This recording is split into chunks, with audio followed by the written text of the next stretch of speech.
I'm Dave. And I'm Andrew, and we are the IB English guys. And today is video 2 of 20 as we go over 10 text types in preparation for paper 1.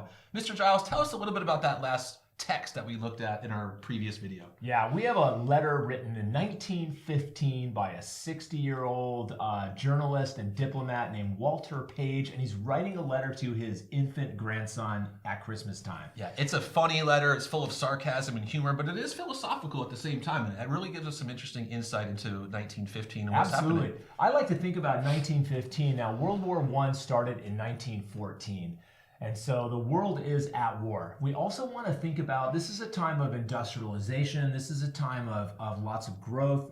And again, he's thinking about human beings, and they're at war, and they're also... He's thinking about the choices we're making. Are we too materialistic? Are we too busy? Are we getting ourselves into too much trouble? Should we just kind of hang out and chill out, or should we just keep on going? There we go. There's a little context for you. So the guiding question for the letter is as follows.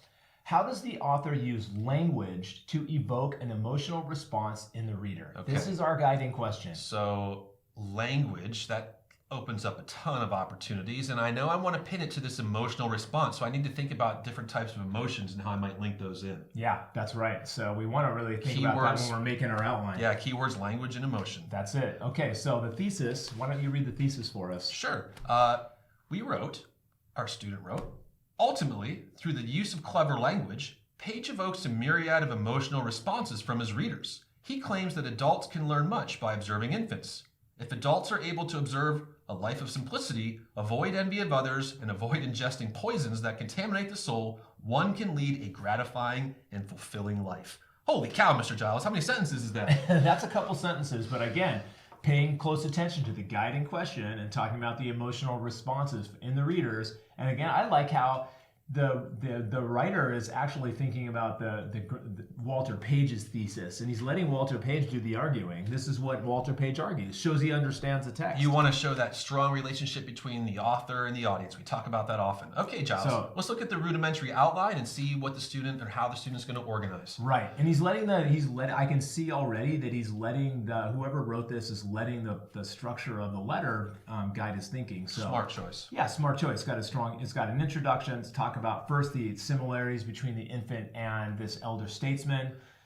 We move on and talk about sort of the awe and amazement of these similarities and how strange they kind of are. Moving on to the danger, sort of comparing themselves to other human beings and looking at the differences between how they're living versus how the rest of society is living. Yeah, and finally, that sort of optimism for the future. What I like about this outline, just quickly, is that they're all sort of pinned to different emotions. We have optimism, danger, awe, and amazement. Those are emotional responses. Sounds like we got a focused writer, Giles. Sounds good. Okay, so let's take a look at, we've lit the paper up, and we want to take a look at what this writer did and what we like about it. Why don't I start us off, Giles? Is that all right? Yeah, of course. Sure.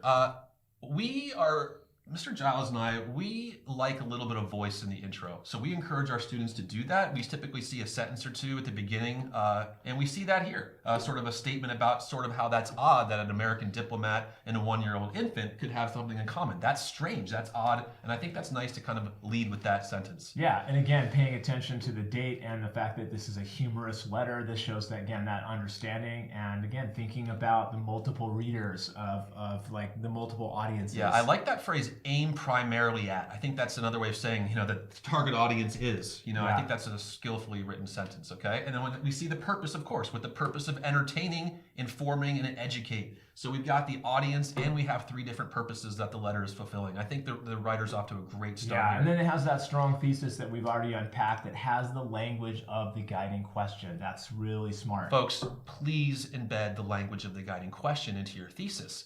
We highly recommend you embed that language in topic sentences as well. It shows that you're focused and you're answering the question. Stay on that language.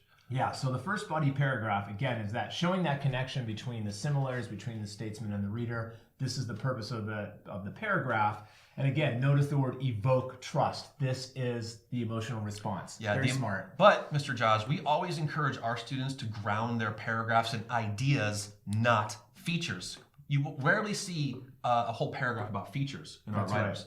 But they have this red idea, the uncanny similarities between an infant and an elder statesman. So I really like how that rich idea is connected to an emotional response. Yeah, we see also a wide variety of stylistic features that the author's using, talking about the sarcasm and the irony and the tone. These are all things that the writer's talking about very, very, very strong. And because it's a letter, we know letters often have multiple audiences. I think it's really clever for them to pick up that notion of a secondary audience at the end of the paragraph. Again, just alerting the examiner and showing their teacher, of course, that they do have really good knowledge of who the potential target audiences could be. And remember, okay, so the next body paragraph does a similar thing where it's connecting to this emotion of awe and amazement, which I made a reference to from the outline. This is, again, the emotions that are being evoked. Very smart. And again, those connections between the infant and the statesman. So it's got that idea that's driving the paragraph. Yeah, and we see that, again, that use of inclusive language, where this is the part where Page is really trying to link the infant and himself together. So, of course, he's going to use inclusive language. And again, focusing on that idea of coming and going, the juxtaposition of, yes, I'm about to leave and you're just arriving, but we do have these striking similarities. We see great use of orange too, Mr. Giles. What's that refer to? Yeah, I was going to just mention that. He's reading my mind. This is kind of strange. But I think, again, we're talking about author's choices. So we're putting the author in the driver's seat. If you watched our video about the magic sentence, we see the magic sentence all the time here. We're seeing how the author's making those choices to evoke an emotional response in the reader. You like that magic sentence, don't you? I do. I think here it's really it is. useful. Yeah, here it is. One more thing about what the writer's doing. Notice that the references in blue are just nuggets of language. Yeah, we're quoting small chunks of text. Mr. Giles, I see a lot of students put long textual references in there. I think they're wasting their time on the assessment. We don't need that much quoted material. We just want little nuggets like that. Yeah, grab a nugget and put it in there. That's right. Okay, next body paragraph starts with the letter continues to cleverly implement language to communicate the idea of emotions. Very good. And talking about the self-consciousness and envy. Yeah, I do want to note that word cleverly. I think that shows a degree of evaluation. And of course, we want to be evaluating choices as well, not just identifying them, but we have to talk about, are they effective or not? So that little word cleverly really loads up this evaluation in the topic sentence. I like that. I do too. I think figurative language, when you get a text and you're looking at a text, talking about figurative language, looking for metaphorical language, looking for similes and unpacking them and exploring them, this is where you can make your money in analysis. I was just going to say that. Folks, we tell our students, make your money on figurative language. Look for those things, explore them. There's great stuff in these IB texts. Yeah, and take them apart. Language. Yeah, pathetic fallacy, that's a nice touch too. I think that's really Must good. be one of your students. Okay, next body paragraph talks about the idea of simplicity over complexity. Very nice topic sentence, establishes that idea. Yeah, and I think we're getting into some other features now. We've just explored figurative language in great detail. I think it's clever to go to things like rhetorical question and short syntax. These are more structural elements, I think, as opposed to sort of, these figurative language comments. And I think that's a really smart choice. Yeah, range of features, really nice. Notice, we're not just writing a paragraph about one feature and then exploring that. I think that's really, if you're just writing a 5-paragraph essay and picking 3 different features, that might not really get you. Yeah, folks, be careful of other samples out there. If you see a paragraph just with one feature, that's not rich enough. That's not going to earn you the marks that you want. Yeah, I agree with you. Okay, so then we talk about the closing of the letter. I just want to point out that the writer is very cleverly, this student that's writing this is writing about the letter in a linear fashion, starting with the beginning to the end of the letter. That makes sense. And I think it makes sense to include an entire paragraph on that closing because it's so interesting, it's so unique. You don't see that very often, so you have to take that on. What are some things they talked about in that part, Mr. Giles? Yeah, again, it's just talking about the sort of the mockery of that the writer is sort of mocking the different adjectives that he's using, proud and humble and obedient. It's quite playful and I think there's a good level of detail. They've talked about how granddaddy is written in all caps. That's something that I noticed as well, and I think that's smart to talk about that. Yeah, and it's right. It's quite humorous the way he ends. One other thing, Mr. Giles, I like this use of the colon here, which says this leaves the reader in 2 emotional states. I think we do see a strong confidence with language throughout the paper. Lots of different types of punctuation and syntax. I think the writer's done well. Yeah, and again, a nice closing. Really interesting to tie it into Emerson and Thoreau and sort of thinking outside the text. I think that's a really good time to do that in your conclusion. We're not just rehashing everything we said in the paper.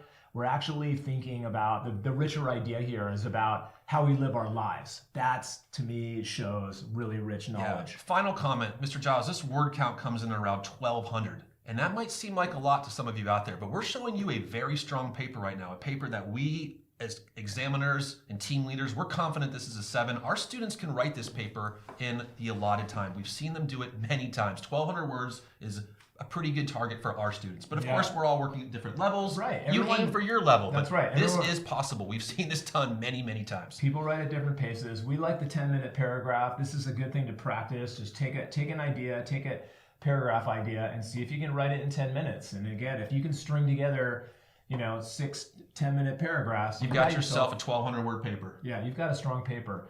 So again, pushing that pace, I think, is quite useful. All right, folks. In closing, we hope this video has been helpful for you. We hope video 1, where we read and annotated and really talked about the big ideas in the text, was helpful as well. We hope you notice how we put this together now and it showcases student writing. Again, if your response is different than this, it should be different. This is not the right answer. This is an answer. This is one of many possible answers. Well said. Well said. Yeah, absolutely. All right, so we'll catch you back in about another week. We'll have text type number 2 out there. Yeah. Stay with us, and we'll take you all the way to exam day. Bye, everyone. Bye, guys.